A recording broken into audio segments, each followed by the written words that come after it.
this age. You know, look at that muzzle, you know.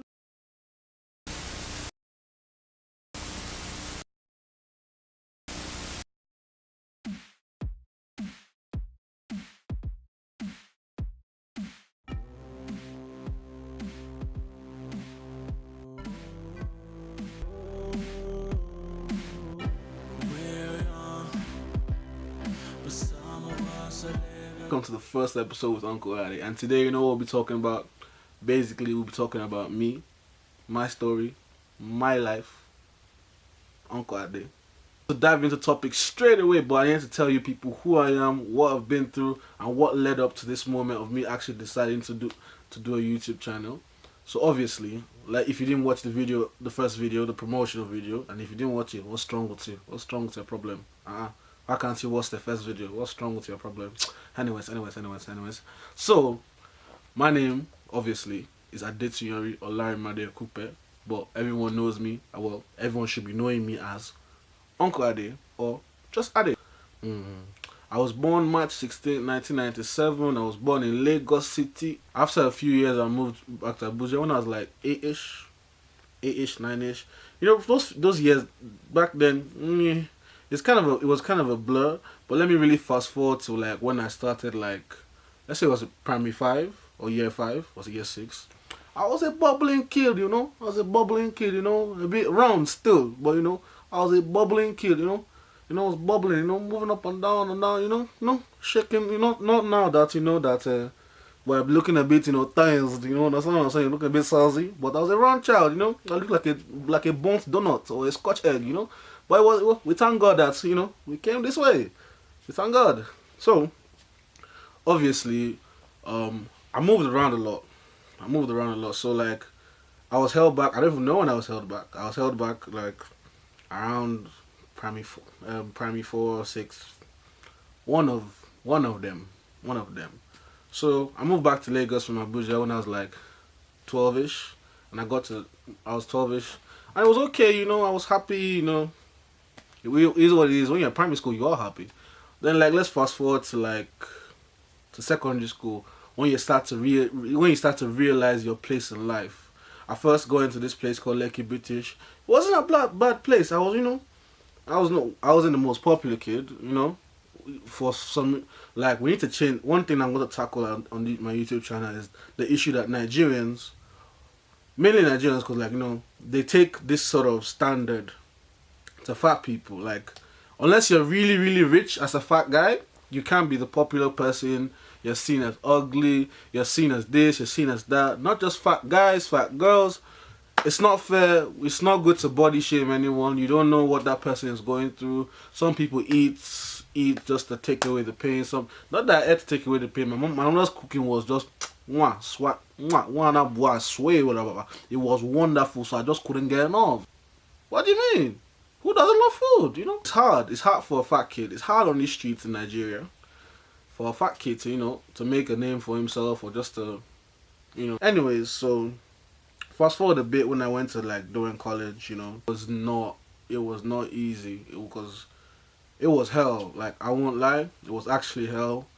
I suffered through a lot of things, like a lot of black people and Nigerian men don't talk about their feelings, but I feel like in this day and age, 2018, the 21st century, we need to start talking about our feelings. Like, I went through a lot of shit, like depressed. I was depressed a lot, you know. I wasn't happy always. But you're from young, you're grown up to, you know, from young, they'll look at you like, why are you crying? Are you a woman?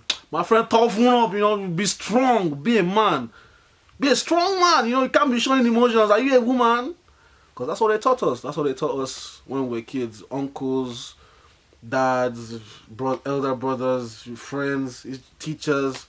You know, it just didn't help matters. And I won't say, and to be honest, I wasn't the best in school, you know. We're smart. We just didn't know how to be smart. We just didn't realize we're smart at that point in time. You understand what I'm saying? Get it? So obviously, you know, I tried. Look, I won't lie. I actually tried. I tried reading and everything, but still, you know, when shit just not working out, you know, it's not just, it's just not playing out. You know, then eventually I had to repeat. They asked me to repeat what was it, GS3, that's like year 9. Was it SS? No. Is it year I had to pre SS1. That's year 9. That's year 9 in Dowen College. But fortunately for me, God decided to bless me and just I moved back to Abuja straight up. I won't say that I didn't learn a lot. I went to boarding school there, I learned a lot. I learned how to be independent. Not really learned how to be, I learned how to stand on my own, really. I got bullied a lot, not just by seniors, but my own mates. Things that need to be rearranged in the Nigerian school system. I'm not saying bullying is bad. It's not good, but like it toughens you up. It hardens you a bit still. Not bullying, but per se, but discipline. I feel like there should be discipline amongst, like, let's say if you're like someone that's 3 years older than you in school, he should be allowed to discipline you, not like carry cane and start flogging you, because Lord knows I was flogged. Jesus, they'll carry belt and flog you. Oh my God, you regret your soul. Oh my Jesus Christ of Nazareth. Hey God, I thank you for taking me away from that place. How can you just wake up in the morning and they just are flogging you for no reason? Why? Oh Jesus. Anyways, I'm back. So when I moved to ABJ, I moved to this place called ICS, International Community School. It's an American standards, American curricular school, It was, when my mom first saw it, I was just like, why are you taking me to a place where, I'm Americans? What do I want to do? People that are forming that they are foreign, Why am I going to, let me stay in my Nigerian school? Like, my mom first told me that, if you don't like the school after one semester, I'll pull you out. It's okay, it's cool. It's not my business. Once I don't like it, I'm just gonna leave. Then, as time progressed, like, I'll forever remember that day that there was a Christmas performance and they asked us, my class, to perform. And I was just like, when every black guy thinks they're going to be a rapper eventually, but, my name can spit, Hey, Skepta, me and Skepta are gonna do a collab one day, Watch out. I'm making moves, yeah. Watch out. So they asked us to perform. Then I saw my boy Emil, shout out to my boy Emil, another fat lad, And I say fat because he is fat, I feel like we should call it as it is, but at the same time not shame it. He's a fat boy, he's a big boy, and one of the most amazing people I've ever seen in my life. He's also a rapper too, like he's doing it he's trying to do it like on a big scale. I just dropped it because I just realized it's not my wave. So like, yeah. Then we're just freestyling to the beat. Then I just looked at each other and we're just like, yo, let's do this, Want to start rapping, you think you're Tupac, you think you're Lil Wayne, you think you're this, you're that. This little discouragement and everything. But I remember the day we did it. And I won't lie, when I think about that day, I sometimes feel like crying because after we performed, the round of applause we got, I have never felt so happy in my life. Like, to me, I feel that is one of the happiest days in my life. I have never smiled so much. Like, I was so very, very happy. And I thank God that God put me in that school. Every day I would walk into school, I must at least 5 parents would be like, oh Ade, you were funny that day, oh Ade, you were wonderful, and this and that. Just being praised, it just made me realize that this is what life is meant to be. Not people necessarily praising you all the time, but like at that secondary school level, you need to be, as a kid, you need to be encouraged, not just by your parents, friends. You just need to be encouraged. And from then on, I started gaining my confidence. I didn't really think I was, then I started becoming like, when you're the man, you run things, you get me. I was running things, you get me. You couldn't mention that school without mentioning my name. Are you mad? I'll box you, you know. I was a big man. Still a big man, still. So obviously, I was just getting so much praise. And that at that time in my life, I wanted to be a vet. For some bloody reason, you know. Because I loved animals, you know. I always wanted a dog. And my mom was like, I go. But, you know, obviously, man looked at biology, you know, and I was just like, Ish, see. Woo! We might not, you know, we might not get into that.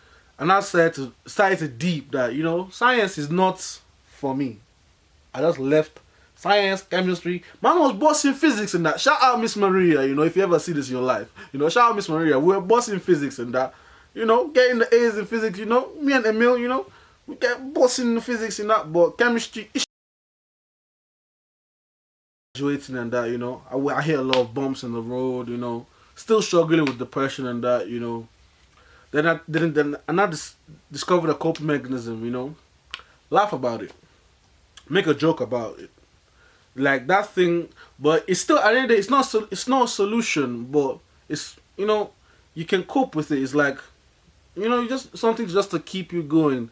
To the point when it's still like, I won't lie, man's still a little bit under the weather sometimes. Because the world is already shit. Don't add it to your life. Just, I want to do media production, and that's what currently I'm studying in Leeds Beckett, you know. Swang it. They thought I'd never make it, you know. Yeah, that's what I want to tell people. Oi, if they ever tell you you're never going to make it, burn those pagans, you know. Because at the end of the day, you do you, and you're going to succeed. That's it. Just do you. Hey, my stomach just rumbled a bit still.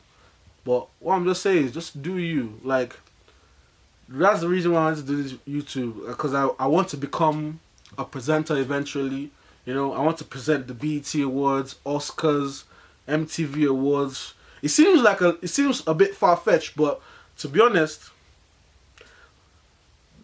nothing's ever far-fetched. You know, dreams can be realities, you know? Because, like, to be honest, like, I wouldn't say I saw myself being at this point, but I took all that anger and depression and hate and pain and I turned it into a positive attitude. And that's what you people need to do. As a person, that if you want a healthy life, wake up every morning and look at yourself in the mirror and be like, yo, I'm the best that ever did it. I'm the greatest. Nobody is up to my level. Because that's what I do. I woke up in the mirror, I'm just like, you're Peng. No God can ever tap to you. You're Peng, undisputed and unchallenged. Leave it like that. And I walk out of my day. People always wonder why I'm so confident. Fam, it's after years of pain, years of practice. Obviously, the beard gang came into, you know, just assist. God just decided to just, you know, bless me with beard, you know, a little bit of height, you know. But that was just a little brief on who I am, what I've been through. But it's just a little brief, but like I'll still be coming through it as the, you know, as the channel goes on, you know. So just do me a favor, like, subscribe, share, skia.